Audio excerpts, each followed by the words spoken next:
Welcome back. You're watching Editors Roundtable. As promised, we've got Mihir Vora with us, CIO of Max Life Insurance. Mihir, great to see you. First, what happened this week, right? What explains this kind of sell-off that we have? I think it's just one of those days where, or weeks where we are reacting, probably overreacting to global events.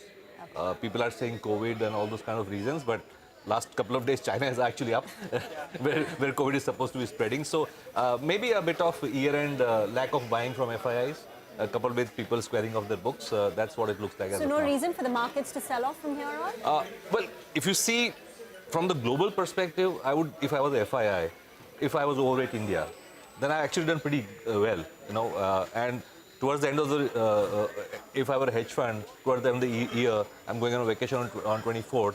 I probably want to square off my books and cut some overweight in India. That's what's probably happening. S&P is down 20% for the year in the US, while we are still flat. So there is some money, to be taken off as far as profit booking is concerned. Mihir, are you getting a sense that the retail investors are now panicking? Because, this week fall largely explains non-institutional activity picking up, and that's the reason for a sharper fall.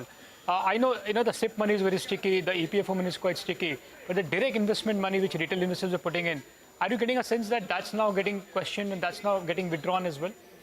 Maybe a bit of that, because if you see the sharpest fall has not even been in the mid-cap index. Yeah. It's been in the small-cap index. Right. While the Nifty is, say, plus 2% this year, the small-cap index is minus 20. So a little bit of capitulation may be there in some of the counters.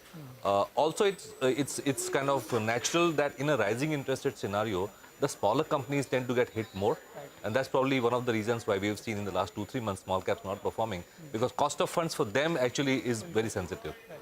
Actually, 2022 has been an extraordinary year, right? It's a very abnormal year because we took it because the market outperformed so much, ignoring what is happening to the rest of the world, and it happened over and over and over again. It never fell, right? It fell one, and then there was a sharp recovery. Even more versus the other markets. Correct. Absolutely. So we took it to be normal. I mean, this is the way the market is always going to be. Maybe that kind of changes a little bit as we head into the next year, 23.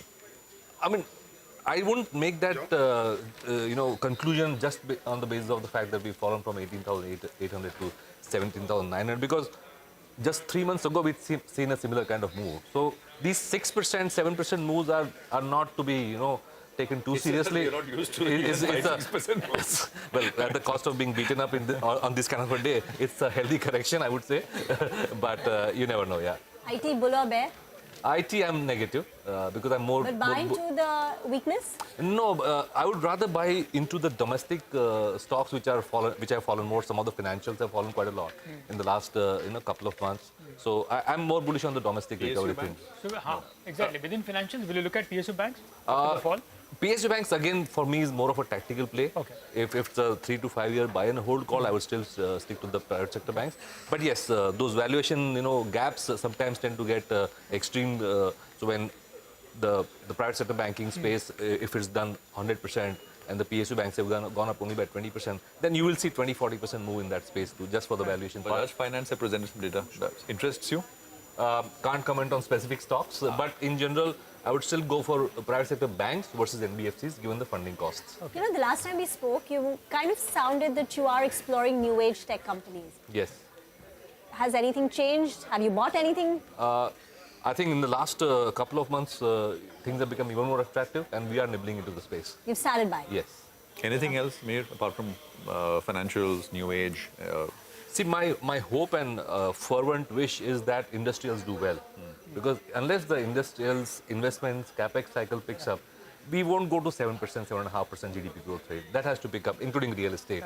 Right. And valuations are still very attractive in this segment. So with a little bit of trigger, you can see huge outperformance in the capex, industrials, engineering, construction, those kind of names. One last word, defense. I think that was a space you were interested in. You were optimistic, bullish. Stocks have doubled, right? It has corrected sharply now in the last 1 week. Yes. So the stocks are down 15-20%. Yes, but that's, I think, a secular story which has just started in the last couple of years that can last for many years. Right. So it's basically a buying opportunity I would at lower think levels. so, yes. Thank you so much for dropping by, Mihir. And we find that we hope that you find easier traffic on your way out than on the way in. Mihir was supposed to be with us earlier at the start of the show. But this seemed like a rapid fire, right, with him? But thank you very much, Mihir, for packing in a punch. And season's greetings to you. You too. Your family and everyone at Max Life Have Insurance. a great 2023. Happy investing. Happy. Well, with that, it's a wrap in this edition of Editors Roundtable. Hope you enjoyed it. Thank you once again.